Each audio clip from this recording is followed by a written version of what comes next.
Yes, hello Pilipinas and good morning world sa ating mga kabayang OFW at mga kabayan natin na nandyan sa Pilipinas. Mapagpalang araw sa ating lahat. Sa mga sulok man tayo ng ating mundo, ay der umaga dyan, hapon o gabi, sana nasa mabuti tayo na kalagayan at walang sakit-sakit ang lahat. At sa mga kabayan natin na merong sakit, sana gumaling na tayo. At importante mga kabayan ay hindi tayo mawala ng pag-asa at saka mag-pray tayo sa ating Panginoon araw-araw, okay?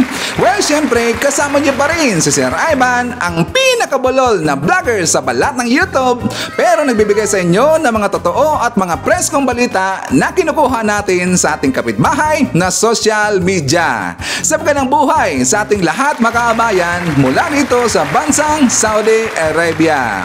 Mga kabayan, pasensya po na medyo na late si Sir Ivan, pero hindi po pwede na hindi mag-vlog ngayong araw si Sir Ivan kasi marami pong nang bash kay PBM. Marami po dito ang hindi makamove on sa nakuha po na investment ni PBM dito sa mga business leaders at saka sa royal family dito sa Saudi Arabia mga kabayan. Pag-usapan natin yan mamaya.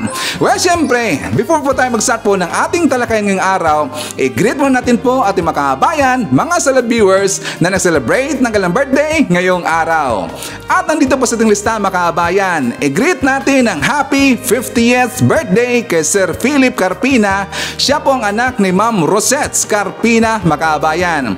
And so, happy birthday kay Ma'am Mercedes Flores.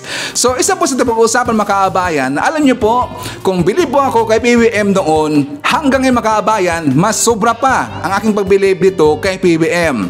Bakit Sir Ivan? Diba nagkaroon po ng siyempre doon po sa pre-departure speech niya, nakita natin na itong si PBM po ay nagsuot lang po ng polo barong mga kabayan, yung sa kanyang pre-departure. Pero nung dumating ho siya sa dito sa Saudi Arabia, sa King Khalid Airport, nakita na ho natin na siya po ay nakasuot na ng Amerikana mga kabayan. So ang ibig sabihin niyan na diretso na ho siya doon sa kanyang meeting, sa round table meeting mga kabayan. At so of course, I think na nakita niyo po yung balita na yan. Alam nyo na malaki po dito ang nakuha ni BBM. Una nating nabalitaan is 140 ba yun or 120 million US dollar ang nakuha niya kagad mga kabayan at saka talagang sigurado na po na investment yun. Kasi alam nyo, sa hindi po nakakaalam, before pa dumating dito si PBM sa Saudi Arabia, meron na talaga siyang investment po na makuha mga kabayan na hindi pa siya dumating dito sa Saudi Arabia. That is sure na po yun na investment from the business leaders and from the royal family mga kabayan. So baka hindi po alam ng mga bashers yan, nandyan pa lang po si PBM sa Pilipinas, may investment na po. So parang ang tawag ito mga kabayan, parang finalization na lang po yan, saka pagperma lang po yan. Isipin niyo po, pagdating pa lang dito doon sa King Khalid Airport, meron ng investment si PBM at nakita ho natin yan sa balita. Alam niyo ba, at of this moment mga kabayan, before po nag-vlog si Sir Ivan, malaki na po ang nakuha na napirmahan na investment ni BBM from the business leaders sa mga malaki po na kumpanya mga kabayan and also from the other leaders sa ibang country. Yes, umabot na po at bilyones po ang laki na mga kabayan. Ibabalita natin yan mamaya. Sir Ivan, bakit ka bilib na bilib kay PBM? Kasi alam niyo mga kabayan, yung biyahe po dito from Philippines to Riyadh, Saudi Arabia, napakalayo ho yan. 10 hours po ang travel mga kabayan. 10 hours ka nandyan sa Himpapawid. At saka baka sabihin po ng iba, Sir Ivan, nakapag-relax naman po si PBM sa airplane.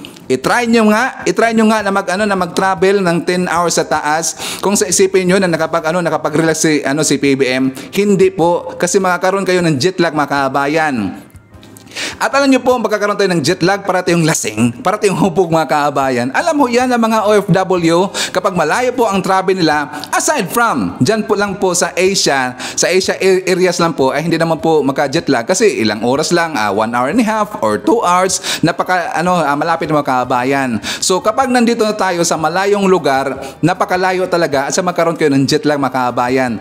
Siya nga pala, meron po tayong 5 hours interval or time difference from Philippines to Saudi, 5 hours po mga kabayan. So nung umalis si PBM dyan sa Pilipinas na 8 o'clock yata yun yung lipad niya. So nung dapating siya dito sa Saudi Arabia, I think 1 o'clock in the afternoon ba or 1 to 2 o'clock siya dumating dito sa Pilipinas. And after that, nakipag-usap kagad siya sa royal family. Isipin niyo mga kabayan, ang mismong sumalubong sa kanya, royal family, yung sumalubong kay PBBM. At saka alam nyo, sa hindi po nakakaalam, yung mga business leaders dito sa Saudi Arabia ay mga mga kamag-anak ng huyan ng King Makabayan. So mga royal family rin po. So yun po ang kanya nakausap, yung initial niya nakausap sa round table, mga royal family ho yun. Okay diba? So alam nyo, dito po sa napag-alaman kong kabayan na nung nga palang ating balita kahapon, kasi meron kong nabasa na mga comment na late na daw ako. Sabi niya yung explanation daw ni BBM na tungkol dito sa Maharlika Investment Funds, 'di ba? Sabi sa balita ay sinuspindi makabayan kasi meron tong babaguhin po na provisions. At saka yung una, medyo na misinterpret natin yung balita. Kasi nga sabi sa balita na pinasuspindi muna ni BBM kasi merong babaguhin po sa provisions. Pero at least ginklaro na dito ni BBM na gusto niya itong babaguhin makabayan, not actually babaguhin, meron pong i-improve. Meron siyang i-improve si BBM para pa dito ma-maximize pa yung structure po ng Maharlika Investment Funds para makapanghikayat pa po at maganda po ang patutunguhan ng investment funds natin o sovereign wealth funds natin sa Pilipinas para maganda po ang epekto to makabayan. Ipapa-improve ito ni BBM. 'Di ba sinabi niya sa kanyang pre-departure speech, gagawin po natin to near perfect at saka ideal as possible yung Maharlika Investment Funds.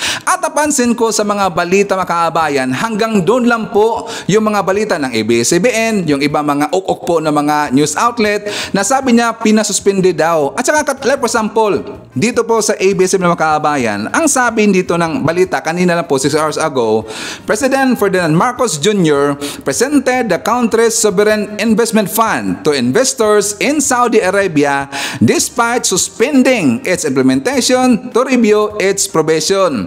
Halos lahat po ng mga balita mga kabayan hanggang dyan lang po. Pero hindi nila hini-highlight kung tungkol dito sa nakuha po ni BBM na investment from the royal family. Hindi nila gin-highlight mga kabayan hanggang hanggang Maharlika Investment Funds. At saka malaking tulong po yung nakuha dito na investment ni BBM. Malaking tulong yan sa Pilipinas. Of course, ipapatuloy natin ating usapin tungkol dito sa Maharlika Investment Funds. At saka yung update pa ni BBM hanggang nakausap na niya yung mga dumalo po ng mga Asian leaders sa ASEAN GCC Summit dito sa Saudi Arabia. Kasi nag-umpisa kanina makabayan or ngayong araw. Alam nyo na first po itong nangyari sa Saudi Arabia, yung ASEAN GCC Summit. So first time po at hindi basta-basta na makakadalo yung mga leaders from other countries tungkol dito sa mga summit makabayan. Kasi yung summit, invitational na event ho yan. Invitational ho yan. Hindi lang basta-basta lang. Gusto mong dumalo. Hindi po ganun. Dapat meron kang invitation. And luckily, si BBM po ay merong invitation. So, ibig sabihin na merong trust dito yung Saudi sa president po ng Pilipinas kay PBBM Makabayan. Meron pong trust. And aside pa po sa pagiging Marcos po ni BBM, kilalang kilala po yung mga Marcos na talagang napaka-hard worker at walang ibang iniisip dito kundi po paano palaguin ang ekonomiya natin dyan sa Pilipinas at paano matulungan po yung Pilipino, ang kababayan natin dyan sa Pilipinas. Yan lang po ang iniisip ni PBBM Makabayan. Diba? Tingnan nyo from the plane pa lang pagdating niya dito sa Saudi Arabia, dito na kaagad sa meeting. So ganun po talaga hard worker si PBBM. Also pag-usapan po natin mamaya Makabayan, ito rin tungkol po sa update na kung saan merong ipapakita sa inyo. Ito very important talaga ito. Kasi nga ito tungkol po Makabayan na yung mga gawain natin na sa tingin natin ay walang problema at saka normal lang ho at saka sa tingin natin ay tama. Hindi nyo alam na yung mga ginagawa natin ay baka labag ho yan sa batas makabayan at baka may chance ho kayo na makulong po ng 20 years or above at saka baka penalty tayo dito ng malaki makabayan. Ulitin natin, doon po sa dulo ng ating vlog ngayon, may ipapakita ko na balita tungkol dito. Kasi napaka-importante ho yan. Baka hindi nyo alam, yung ginagawa ninyo ay bawal pala yan sa batas makabayan. Okay?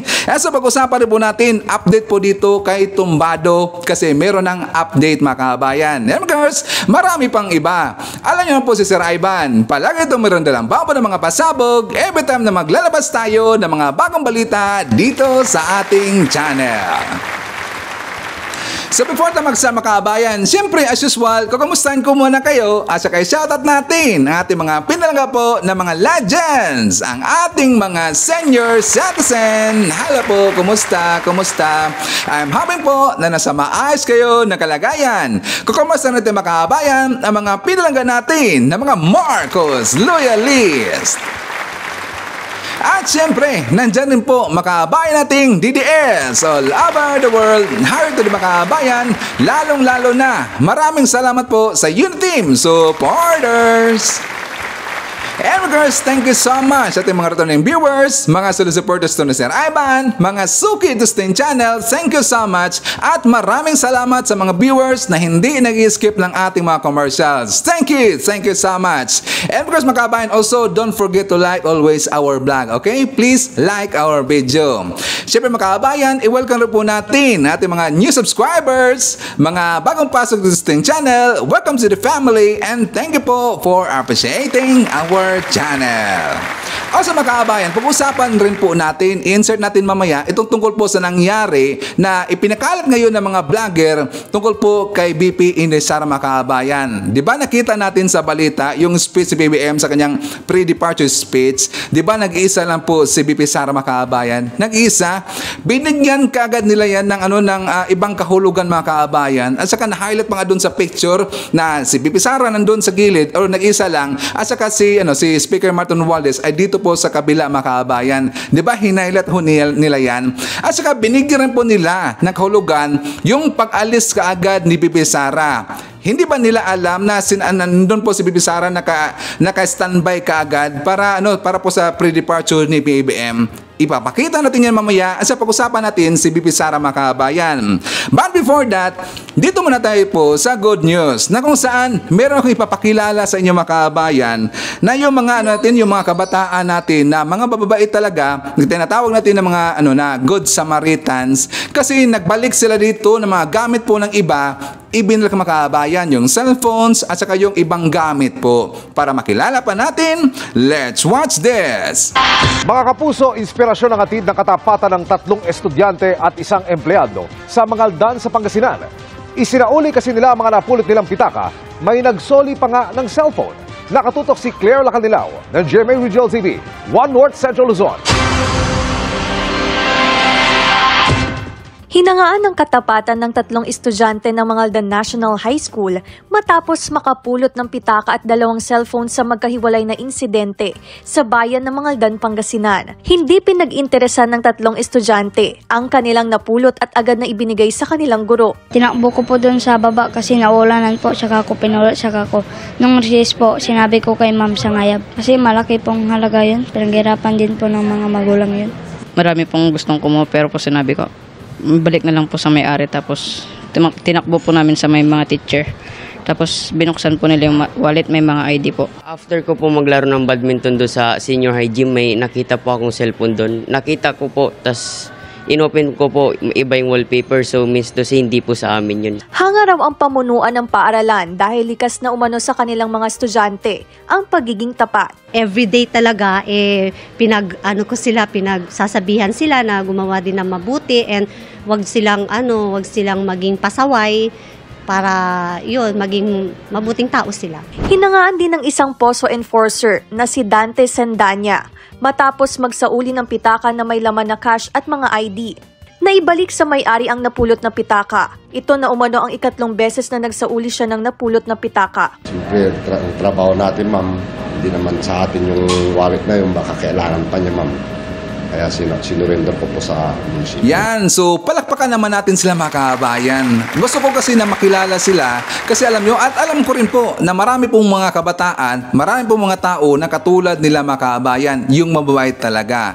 Ito po yung advantage kapag tinuturuan ho natin ng ating mga anak, ang ating mga kabataan na mga magandang gawain mga kabayan. Siyempre doon rin po sa eskwelahan. Yan po ang napaka-advantage talaga. Saka alam nyo, dapat natin silang ipakilala po para sila sila pwede ito magiging role model sa ibang kabataan, mga kabayan. Again, congratulations po dito, sa good job po dito sa kabataan natin at doon po kay Manong.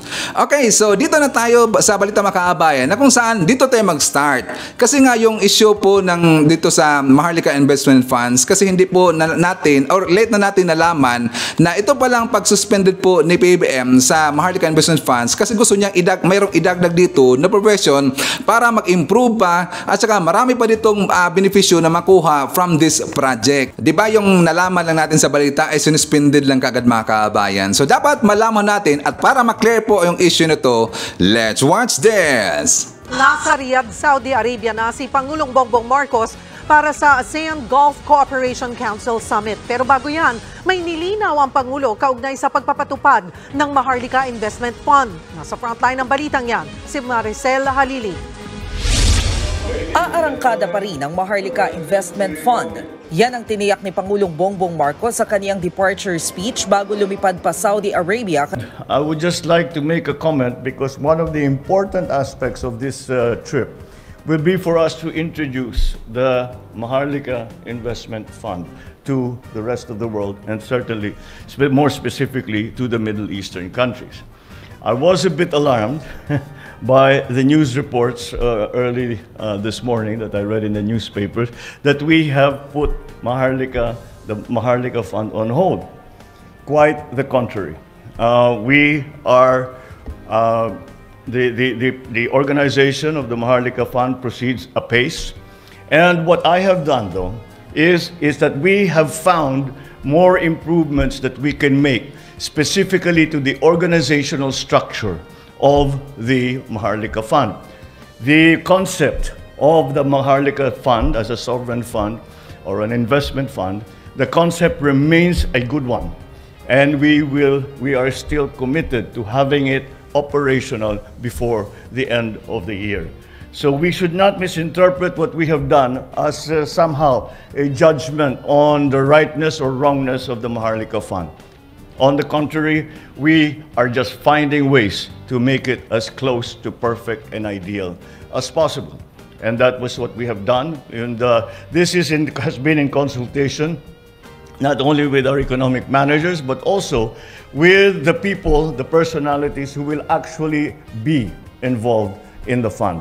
And that's why their inputs have been very important, and that is why we are going to now utilize them to make it a better organization. And with that in mind, we are encouraged by the reaction of our friends in the Middle East and for that matter around the world to the fund. And we're very encouraged that we are going down the right path. Nakasaad sa memorandum na pinasususpinde ng Pangulo ang Implementing Rules and Regulations o IRR ng Maharlika Investment Fund Act habang pinag-aaralan pa ito. Pero paglilinaw ng Pangulo, tuloy pa rin ang pagpapatupad ng MIF. May ilang bagay lang daw na dapat ayusin. Isa sa mga tatalakayin ng Pangulo ang issue ng seguridad at proteksyon ng overseas Filipino workers. Tatayong caretaker si Vice President Sara Duterte habang nasa Saudi ang Pangulo. Dapat daw bawiin muna ng Land Bank of the Philippines at Development Bank of the Philippines ang binigay nilang kontribusyong seed money para sa Maharlika Investment Fund. Ayon yan kay Senador Chis Escudero. Paliwanag ni Escudero, dapat hindi na muna nag-remit ng contribution ang Land Bank at DBP sa Bureau of Treasury. Sana raw ay tinabi na lang ng dalawang bangko ang kanilang kontribusyon. Sa ilalim ng Implementing Rules and Regulations ng MIF, 50 billion pesos ang kontribusyon ng Land Bank para sa seed money ng Maharlika Fund. 25 billion pesos ang manggagaling mula sa DBP at 50 billion pesos mula sa national government. Noong nakarang buwan, niremit ng Land Bank at DBP ang kanilang kontribusyon para sa Maharlika Fund.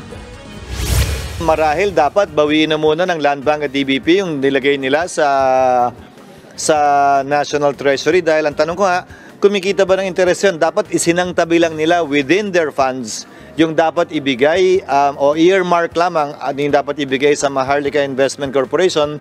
Ito yung problema ng ibang mambabatas makabayan, yung mga ok-ok dyan. Hindi kasi sila mga optimistic. Kasi alam nyo, yung plano, yung Maharlika Investment Funds, kasi tatak Marcos sa makabayan, ayaw nila kasi na mag-preserve po yung plano ni PBBM. Kasi kapag successful po yung Maharlika Investment Funds at lalago po yung economy natin at uunlad po yung Pilipinas, masasaktan kasi sila makabayan. Diba sabi na, ang buti pa nga lang yung taga-Saudi, at yung investors po na nandyan sa Saudi at sa ibang lugar makabayan, mga ibang leader sa ibang lugar, interesado nga dito sa Maharlika Investment Funds kahit meron itong issue na balita na lumabas na pinasuspinde.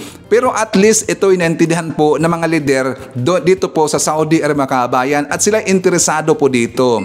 Dapat ang ating ibang leader dyan, normal lang po talaga na meron pong critics na mga tao, normal lang ho yan. Pero kapag ikaw po'y hindi optimistic at puro negative lang po ang ating iniisip dito, hindi talaga lalago yung Pilipinas mga kabayan. Dapat talagang mag-isip tayo sa future at saka tulungan ho natin ang batas na yan. Tutulungan natin, hindi dapat natin tutulungan na idapa mga kabayan, parang hilain natin pababa. Ganyan kasi yung mindset ng ibang mga kabayan natin. So nakakalungkot naman talaga, aminin natin mga kabayan na meron pong mga ganyan na mga tao. Totoo yan. Kapag nakita mo na maganda po yung patutunguhan po ng isang bagay o isang proyekto, parang pilit nilang hinihila mga kabayan sa gusto ng ilubog po sa lupa.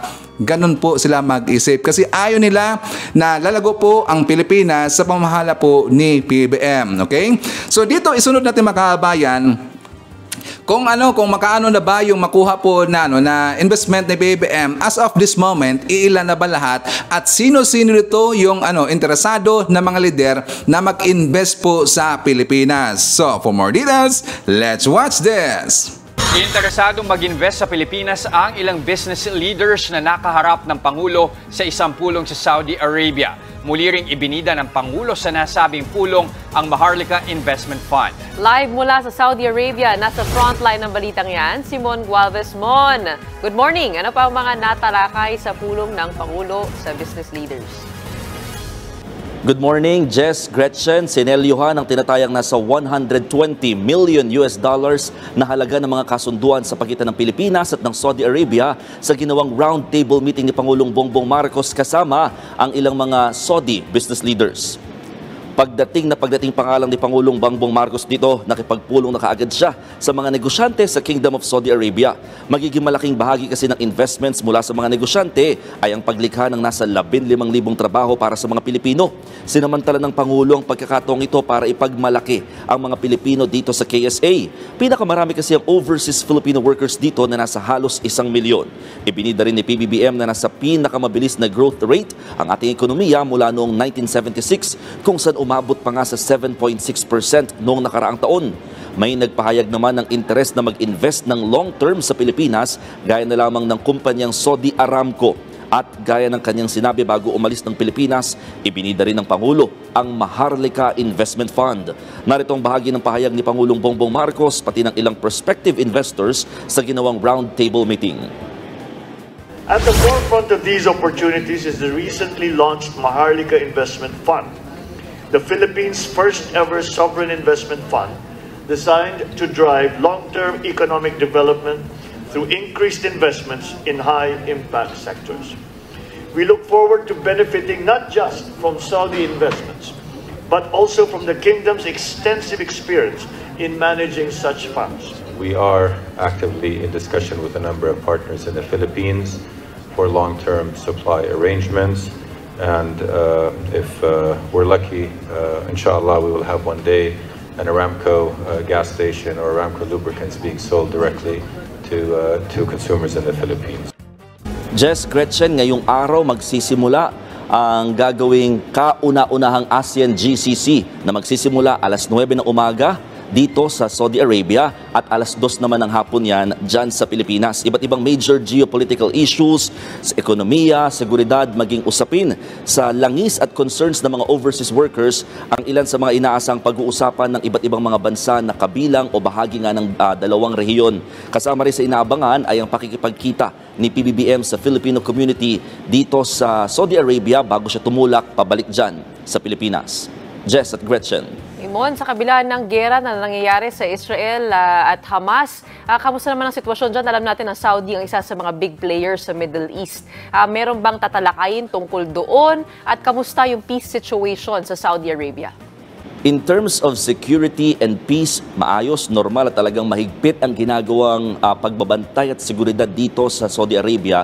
The fact na nandito nga kasi ang iba't ibang mga state leaders mula sa mga bansang kabilang dito nga sa ASEAN at saka sa GCC. At isa sa mga posibleng talakayin din sa gagawing ASEAN-GCC Summit ay ito nga usapin sa nangyayaring gulo o giyera sa pagitan ng Israel at ng Hamas. Gretchen. Ilan nga po sa mga pag-uusapan dyan ay tungkol na rin sa may mga kaugnayan sa binibigay na o hindi pa nababayarang sahod ng mga kababayan natin na unpaid wages o yung mga nagtrabaho sa mga naluging kumpanya sa Saudi, at narito po ang aking report.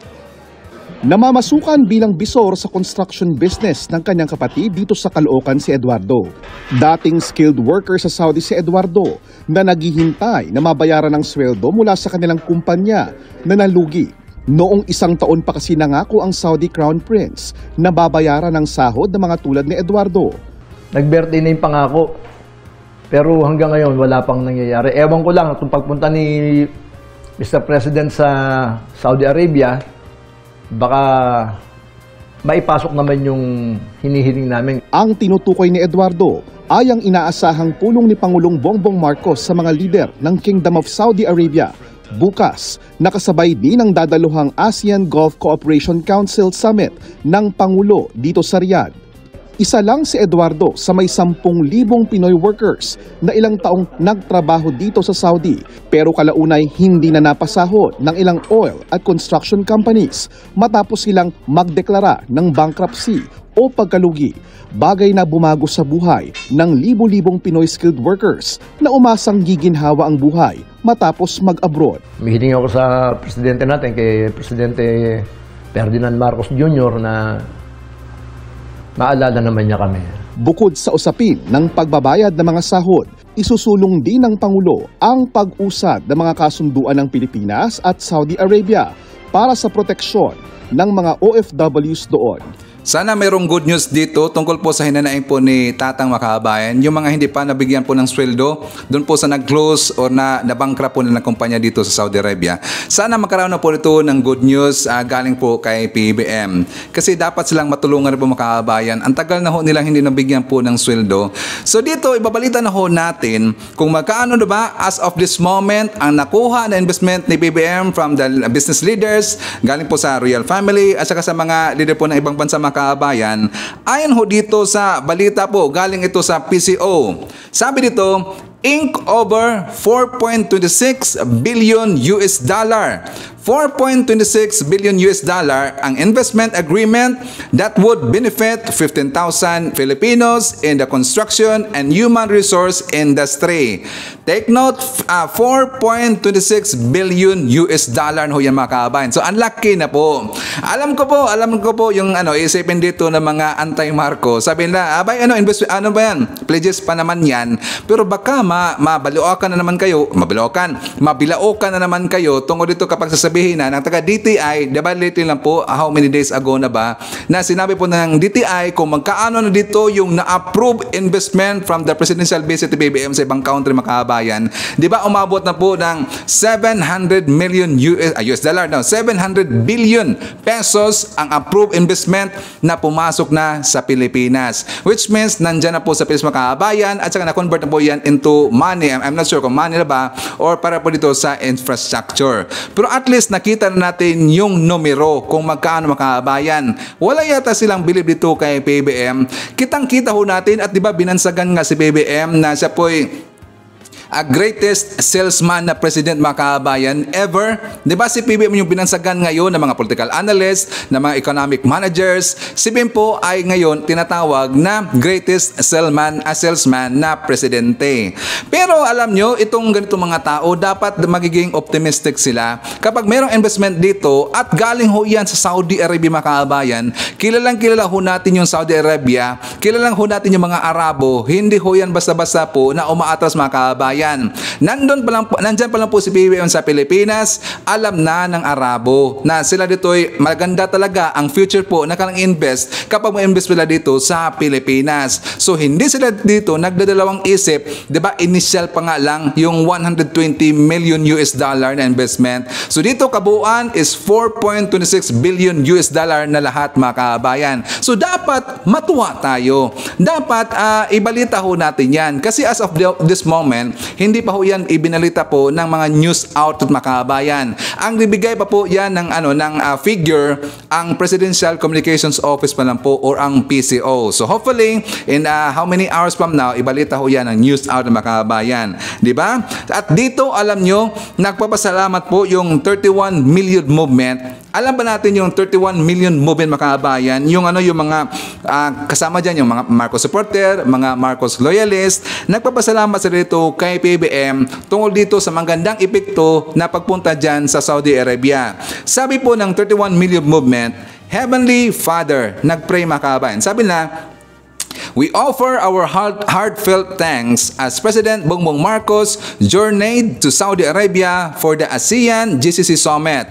He shared the Philippines' priorities in energy, food security, logistics, digital transformation, and the protection of our overseas Filipino workers. On the first day of President Marcos' visit to the country, we give thanks for your guidance. Our Saudi businesses leaders signed a significant investment agreement worth US dollar 4.26 billion. This agreement will benefit 15,000 Filipinos in the fields of construction and human resource services. So dapat ganun tayo mga anti-Marcos, ipag-pray ho natin si PBM, ipag-pray ho natin yung ating Pangulo. Kasi kapag mag-prosper po at talagang successful po yung lakad ni PBM dito po sa Saudi Arabia, ang kanyang success ay success po yan ng mamayang Pilipino at success ho yan ng bansang Pilipinas. So dapat ganun ho tayo mag-isip, ipag-pray ho natin. Hindi dapat natin nalagyan po ng ibang mga pagkaukok ninyo ng utak ninyo na talagang hihilahin ninyo yung tao at bibigyan nyo dito ng mga fake news, mga pangit ng mga balita at talaga alam ko naman na ayaw ninyo po sa mga Marcos. Pero dito dapat suportaan natin kasi para po sa atin yang lahat ang ginagawa po ni PBM. Dapat dito pa lang magka-unite tayo kung meron tayong nakita ng mga good news. Pero kapag meron kayong nakita ng mga bad news or yung mga dapat talagang batikusin, well, of course, right ho natin yan, dapat batikusin natin. Pero sa balita na to, dapat tulungan natin at ipag-pray natin si PBM. Okay? So, dito tayo makabayan sa kay BP Inday Sara, yung during po sa pre-departure speech ni PBM sa Manila. Di ba nakita ho natin, si Pipi Sara ay nag-iisa mga kabayan at wala siya ditong mga katabi na sabi pa nga ng ibang vlogger, ayan ko lang pangalanan po, na itong si Pipi Sara daw ay parang nag-iisa na lang kasi marami daw nagalit sa kanya na mga kabinete mga kabayan. Dahil daw sa ipinakita to ni Pipi Sara. Ang ibang vlogger naman po, sabi nakipaggiran na si Pipi Sara kaya hindi siya dito umimik po sa mga kabinete ni PBM. But of course, asan pa po kay PBM, siyempre, presidente niya mga kabayan at talaga ditong ang pakikitungo dito ni Pipi Sara kay PBM talagang partner po kasi silang dalawa tayo yung nakakaintindihan mga kabayan. Pero si PBM, and I'm very sure suportado niya si BP Sara mga kabayan. Ang problema kasi dito ng mga vlogger, pinainit nila yung issue at binibigyan na dito ng pangit na kahulugan. Isipin niyo po, lahat ng mga pre-departure speech ni PBM, sino ba ang palaging kasama or katabi ni BP Inday Sara? Alam ho natin yan na si First Lady Lisa Aranita Marcos mga kabayan, yung palagi pong katabi ni Bibi Sara. Pero sa pagkataon na ito, hindi kasi kasama ni PBM si FL Lisa mga kabayan. So dyan po sa upuan na yan, hindi niya, wala siyang katabi kasi wala po si FL Lisa. Ang problema ng iba kasi iniiban lang kagad mga kabayan, binibigyan ng pangit po na kahulugan kasi wala nga si FL Lisa. So wala siyang katabi mga kabayan. Baka siguro pag-akala po ni Bibi Sara kasama po si FL Lisa Aranita Marcos. Pero nakita naman po natin na maganda talaga ito ang yung pre-departure pag-alis po ni PBM kasi nakausap niya si BP Sara mga kabayan. Baka sinabi ni PBM na don't worry Inday Sara, bibigyan kita ng budget hopefully next time. Bibigyan ng budget mga kabayan. Baka yun ang sinabi ni PBM. Bibigyan ng budget ni BBM si BP Inday Sara. Ang problema po ng iba dyan, yung mga ibang mga vlogger, kasi maraming nagalit sa atin. Sabi na, Sir Aban, mo muna tirahin yung ibang mga vlogger. Sabihin natin na yung ibang mga vlogger, sabi na magalit kasi sila kapag hingi dito ng pabor si BP Sara kay PBM. Ayaw lang mga kabayan, ayaw nila. Ayaw lang gustong lalapit dito si BP Sara kay PBM. Normal lang ho yan. Siyempre, partner silang dalawang mga kabayan. Di ba? Magtutulungan dito, dapat yung presidente at saka yung vice presidente. Para po yan, isa ikakalago po ng ekonomiya ng bansang Pilipinas.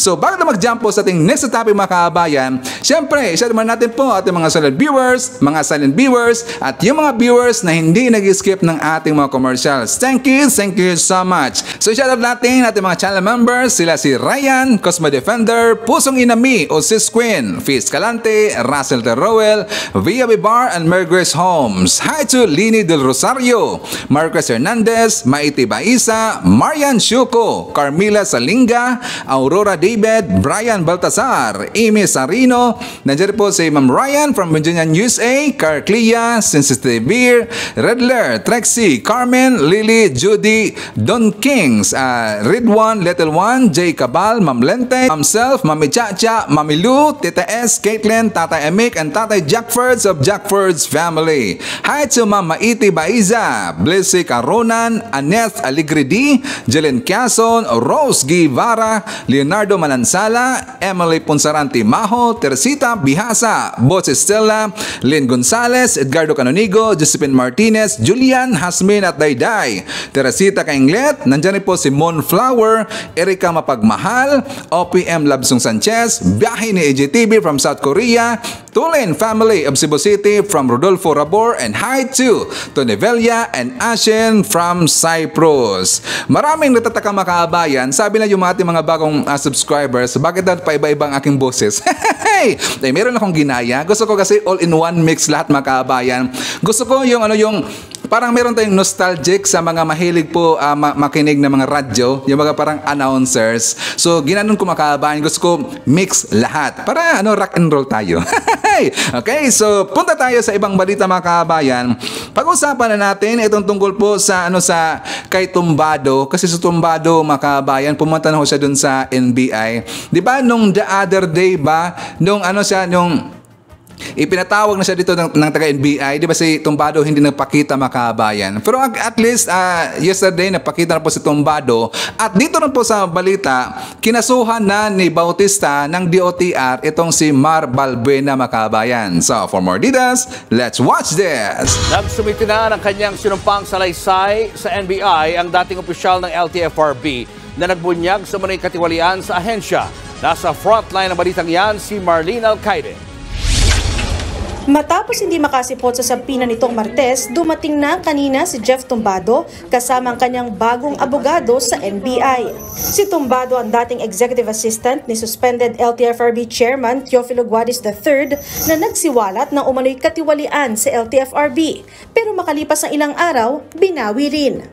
Yung unang affidavit na kanyang sinubmit, nananatili yun. Etong dagdag niyang sinumpaang salaysay, para lang ipaliwanag mabuti kung bakit niya ginawa ang nasabing recantation. Sa kanyang sinumpaang salaysay, inamin ni Tumbado na nagkaroon sila ng samaan ng loob ni Guadis. Sa kopya ng salaysay, sinabi ni Tumbado na nagsimula raw ito sa hindi nila pagkakaunawaan ng isang staff ng Office of the Chairman o OCHM. Bunsod yan ng isinumbong sa kanyang kinakalat na paninira raw sa ahensya. Ipinaalam niya raw ito kay Guadis pero hindi raw siya pinansin.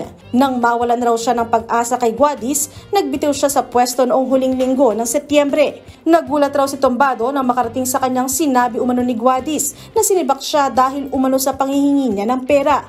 Bagay na mahigpit niyang pinabubulaanan. Dito na raw niya naisip balikan si Guadis. Hanggang sa humantong na nga sa press conference kung saan ibinulgar niya ang umano'y katiwalian na binawi rin. Pagkatapos nito, tumawag daw sa kanya si Guadis at nagmamakaawa na bigyan siya ng ikalawang buhay, ibalik ang reputasyon at career. Yan daw ang dahilan ng kanyang recantation o pagbawi ng testimonya. Nag-iyakan pa raw sila at sa huli, nagkapatawaran. Kasama rin sa kanyang salaysay na hindi umaakyat sa Department of Transportation at Malacanang ang sinasabing irregularidad. Tulad sa kanyang recantation, hindi na raw kasama ang matataas na opisyal sa issue. Pero nang tanungin kanina kung binawi na ba ni Tumbado ang issue sa bahid ng korupsyon sa LTFRB, sagot ng kanyang kampo, may mga binawi siyang salita tungkol sa nauna niyang sinabi, pero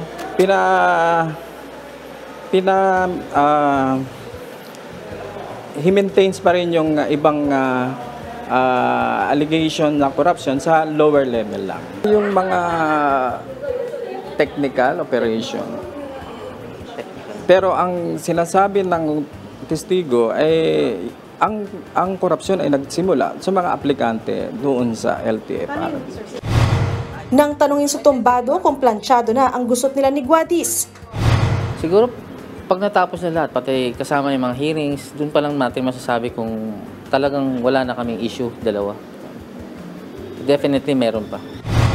Sa ngayon, tiyak daw na dadalo si Tumbado sa pagdinig ng Kamara sa mga alegasyon sa ahensya sa susunod na linggo. Susan, maagang sumugod sa tanggapan ng LTFRB ang iba-ibang transport group na binubuo ng Pag-Present 7. Kabilang dito ang Pasang Masta, Tejudab, Acto, ELTAP, Altodaba, Lucina, Stop and Go at UB Express. Panawagan ng grupo kay Pangulong Bongbong Marcos, dapat na ibalik sa pwesto si suspended LTFRB Chairman Teofilo Guadis III.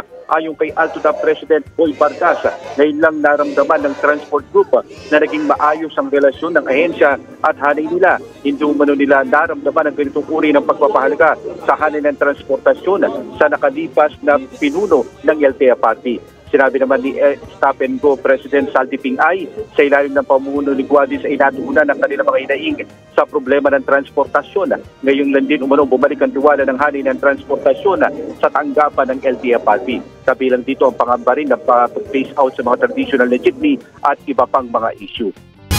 Nagsampa ng reklamong cyber libel at grave threat si Transportation Secretary Jaime Bautista laban kay Manibela President Mar Valbuena. Kasunod yan ng mga akusasyong ipinupukol sa kanya. Nasa frontline ng balitang yan, si Marlene Alcaide. Alam nyo, yung kay Secretary Bautista kanina, huwag nyo kaming tinatakot. Alam mo, kahit barilin mo ako ngayon, di ako natatakot sa'yo. Yan ang mga maanghang na pahayag ni Manibela President Mar Valbuena sa kanyang live stream. Huwag kang balat sibuyas. Pinasok mo yung pagiging opisyalis sa gobyerno. Kapag ikaw ay pinaparatangan, sumagot ka. Hindi yung makanti ka ng konti, alam mo ka napapasok. Pasong-paso ka ba dun sa nilahat ng whistleblower? Panay ang patutsyada niya kay Transportation Secretary Jaime Bautista. Burado na ang video na yan. Ang mga akusasyon ng korupsyon ang dahilan para personal na magtungo sa Department of Justice si Bautista. Reklamong cyber libel ang isinampa niya kay Valbuena. Marami silang accusations, no, na ako daw ay tumanggap ng pera, no, suhol, no, which hindi naman totoo. Kaya gusto ko lang protektahan yung aking pangalan na inalagaan ko for almost 45 years. Umugong ang isyu ng katiwalian sa Department of Transportation at Land Transportation Franchising and Regulatory Board matapos siyang isiwalat ni Jeff Tumbado, ang dating executive assistant ni suspended LTFRB Chairman Teofilo Guadis III. Pero agad ding binawi ni Tumbado ang mga pahayag matapos ang ilang araw. Alam mo si Tumbado, hindi ko siya kilala, no? Hindi ko matandaan kung na-meet ko na siya, no? And nakalungkot nga na nagkaroon ng ganitong mga accusations. Inirereklamo rin ng grave threat si Valbuena dahil sa kanyang mga pahayag sa parehong live stream. Handa kitang harapin kahit saan. Gusto mo, magpapasagasa ako sa Sara. So, magpapasagasa ako sa Land Cruiser mo at doon sa bagong Fortuner mo. Ikaw, sasagasaan ka namin ng jeep namin. Gusto mo ba? Sa gitna naman nito, sinagot din ni Bautista ang mga panawagang magbitiw siya sa pwesto. Bakit ko naman papatulan yung request ni Valbuena, no? Napaka-irresponsabling transport leader niyan. Kaya nga, nag-file ako ng kaso against him. Sa isang pahayag naman, sinabi ng Manibela na ang reklamo laban kay Valbuena ay panghaharas lang at pang-aabuso ng kapangyarihan ni Bautista. Paraan din nila ito para patahimikin sila gaya ng ginagawa sa whistleblower.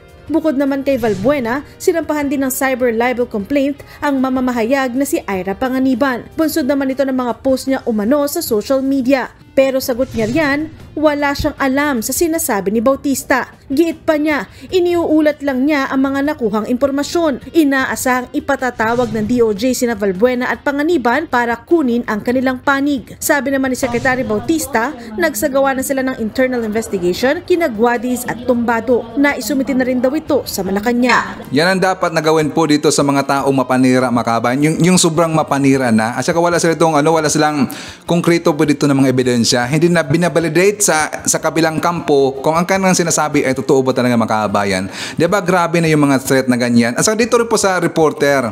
Alam ko yung itong reporter, sumakay kasi dito kay Valbuena, makabayan. Diba? So sila to'y kinasuhan po ng cyber libel ni Bautista. Kasi ang kanilang, dito po sa reporter, grabe ang kanyang post, mga kaabayan. Parang inuunahan na niya yung nangyayari. So ganun dapat. Dito po sa mga reporter, dapat hindi tayo ganun. Kung ano lang po yung sinabi po ng kabilang kampo at dito sa kampo, dapat hanggang dyan lang. Huwag yung lagyan po ng iba pang mga flower na nakakasira na sa ibang tao at baka hindi po yan totoo, mga kaabayan. So yun po ang nangyari sa journalist. Kaya siya po ito yung nasangkot at isinama sa kaso. So dapat ganun lang po. At dito alam nyo, mga kaabayan, natawa ako doon sa abogado ni Tumbado. Naalala nyo ba? Napansin nyo ba? Parang nahirapan siya itong magsalita, maglabas ng statement tungkol sa ginawa dito na recantation o yung bagong statement na ilabas po ni Tumbado. Parang hindi siya sigurado dito. Napansin ba natin? Baka delikado, baka matalo pa sa kaso si Tumbado eh. So anyways, jump naman tayo sa ibang usapin, mga kabayan. Pag-usapan na natin itong tungkol po sa nangyari sa PhilHealth. Kasi ang PhilHealth, mga kabayan, ang gobyerno natin, nagdesisyon na po dito na ilipat daw na ibang pwesto yung mga yung membro po ng executive committee ng PhilHealth. Ililipat na daw ng pwesto, mga kaabayan. Dapat bigyan talaga dito, para sa akin dapat bigyan talaga dito ng sample or dapat isuspended muna o sibakin muna while undergo pa po yung investigation sa PhilHealth, mga kaabayan. Pero ang sabi na ililipat na daw eh. So what's the ano bang use ng ililipat lang? Dapat bigyan po dito ng mabigat po na parusa, sampulan, mga kabayan. At para maintindihan natin, let's watch this. Inilipat ng pwesto ang ilang opisyal ng PhilHealth kasunod ng hacking at data leak sa ahensya. Nanindigan naman ang ilan sa kanila na hindi sila nagpabaya sa trabaho. Yan ang tinutukan ni Joseph Moro. Dahil sa nangyaring cyber attack sa PhilHealth eClaims, members portal at website itong Setyembre, 7 miyembro ng Executive Committee ng PhilHealth ang ililipat ng pwesto. October 7 pa raw yan na pagdesisyonan ng PhilHealth Board ayon sa Health Secretary na nagsisilbing chairman nito. Kabilang sa inilipat sa pwesto ang Executive Vice President and Chief Operating Officer ng ahensya at ang Data Protection Officer nito. Itinanggi ng dalawa na nagpabaya sila sa trabaho kaya nangyari ang data leak. Even the other agencies have suffered with this cyber attack. Even with all the policies in place, we cannot really say that it's foolproof. We were able to address it promptly, and we were able to comply with the protocols, and we were able to turn on or bring our systems up again in a reasonable time. Sinagot din ng PhilHealth kung delikado bang magamit sa transaksyon sa kanila ang mga pangalan at mga personal identification number ng hanggang 20 milyong PhilHealth members na nakuha ng hackers. In terms of PhilHealth po, yung pwede lang nilang ma-avail is the benefits. If they get confined, yun lang po, yung mga services sa hospital. But there is verification naman po. So ngayon po kasi wala akong makita na na damage as kung gagamitin po siguro sa iba. Like halimbawa, yung iba nilang online accounts. Ayon sa PhilHealth, ipagbibigay alam sa mga miyembro sa pamamagitan ng text o email kung kasama sila sa mga na-leak ang datos. Pagpapalitin din daw ng PIN ang mga miyembro ng PhilHealth. Magandang gabi sa lahat, pala si Diablo X Phantom. Isang hacker naman ang umako sa pang-hack sa PNP, Philippine Statistics Authority o PSA at DOST na para lamang daw ipakita ang halaga ng cybersecurity. Sa ngayon, wala kaming paraan para ma-verify pero kahit gobyerno ay iniimbestigahan yan. Humihingi po ako ng tawad para sa may-ari ng Gmail account na nahako at na-expose. Buburin ko po ang data na hawak ko. Ayon sa DICT, kilala nila kung sino ang hacker na nagpakilalang si Diablo X Phantom at iniimbestigahan na nila kung siya ba talaga ang nasa likod ng panghahack ng ilang mga government websites. He's within our radar. Run after him, we can verify his claim. Then afterwards, the results of which would be subject to either prosecution or case build-up.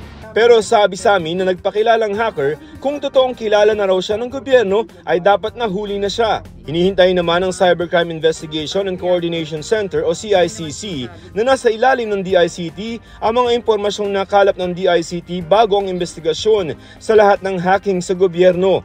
Diablox, kami naman po sa gobyerno nakikiusap. Kung sana yung mga kahinaan ng ating mga ahensya, idiretso na lang po sa aming ahensya. Siniseryoso po namin lahat. Kinumpirma ng PhilHealth na kabilang sa mga na-leak na datos ay pangalan, kaarawan at PhilHealth numbers ng milyong-milyong miyembro. Sa kabila nito, tuloy-tuloy pa rin ang pagpoproseso sa contributions at claims ng mga miyembro. Nasa frontline ng balitang yan si Brian Basa. Ngayong inamin ng PhilHealth na milyon-milyong miyembro nito ang nadamay sa nangyaring hacking sa kanilang system, nagbabala ito sa mga miyembro na maging mapagmatyag sa mga makikipag-ugnayan sa kanila at magpapakilalang taga-PhilHealth. Wala ho kaming ibang hihingin kasi may impormasyon na po yung miyembro sa amin. Wala kaming hihingin na additional information at higit sa lahat wala kaming hihingin na OTP o passwords at wala ho kaming ibang ipapagawa sa kanila. Pag-amin ng ahensya, kabilang kasi sa mga na-leak ang pangalan, kaarawan, tirahan, kasarian at PhilHealth numbers ng mga miyembro. Sa kabila nito, business as usual pa rin naman daw sa kanilang mga tanggapan. Tuloy-tuloy ang pagpoproseso sa mga hulog at claims ng mga miyembro. Wala pang usapin sa ngayon kung kailangan bang suspindihin ito dahil sa mga nakompromisong datos.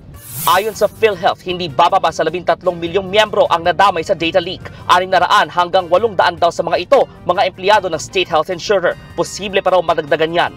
Ang Employees Union ng PhilHealth aminadong nangangamba para sa seguridad ng mga datos. Hindi pa natin nakikita yung direct effect sa atin, but it doesn't mean na hindi nangyayari ngayon ay hindi pwede mayari bukas o sa mga sumusunod na araw. Alam naman natin kung paano mag-isip yung mga tao na may balak kung paano gamitin yung nakukuha nila mga information sa sinasabing dark web.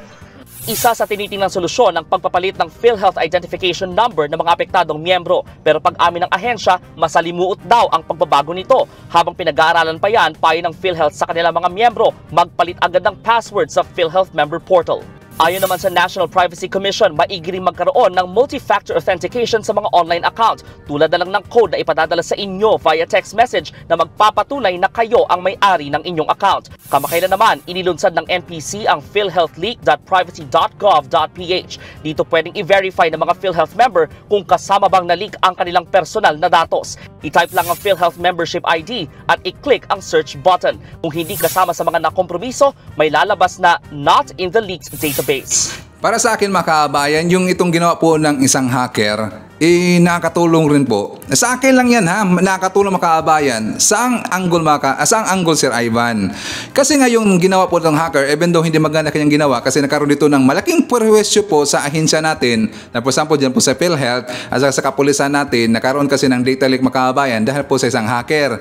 Pero dahil po sa hacker mga kabayan, talagang namula tayo dito at nalaman natin ang totoo na ang ating cybersecurity dyan sa Pilipinas ay hindi po ganun kalakas mga kabayan. Vulnerable po yung cybersecurity natin. Even though meron siyang ginagawa dito, meron mga ITs, mga expert ITs daw, pero dito lang sa isang hacker mga kabayan, di ba na-expose niya yung gobyerno natin. So merong good effect ang kanyang ginawa, pero meron pong bad effect na nangyayari mga kabayan dahil po sa kanyang pag-hack sa ahensya natin, di ba? So parang merong benepisyo po na maganda at meron ding hindi maganda. Anyways, so bago tayo mag-jump po sa nasa topic, tungkol na po ito sa mga kabayan sa sinasabi ko sa aking intro na yung mga gawain ninyo, yung usual yung ginagawa na hindi nyo alam o sa tingin ninyo na okay lang ho yan, walang problema ho yan, pero sa mata po ng batas mga kabayan, yan po ay bawal.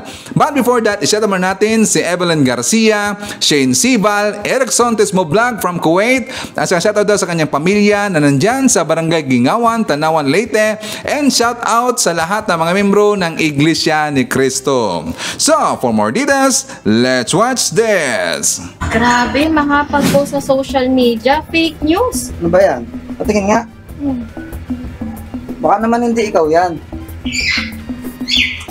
Yung gantong paninira at parinig sa social media, pwede bang kasuhan? Legal ba to? Ang mapanirang post sa social media ay maaaring makasuhan ng cyber libel. Ang cyber libel ay pinaparusahan sa ilalim ng Section 4C4 ng Anti-Cybercrime Act. Ito ay anumang mapanirang puri na aligasyon laban sa isang tao, buhay man o patay na ang tanging layunin ay siraan siya. Ito ay pinaparusahan bilang isang krimen. Hindi ho maaari payagan ang panghihiya sa isang tao. Ito po ay tinatawag nating libel. At kung gagamitin niya ang hugot post sa social media or online platform, ito po ay cyber libel. Lusot ka na ba sa cyber libel kung walang name o pangalan ka na na-mention sa mapanirang Facebook post mo? Maaaring makalusot.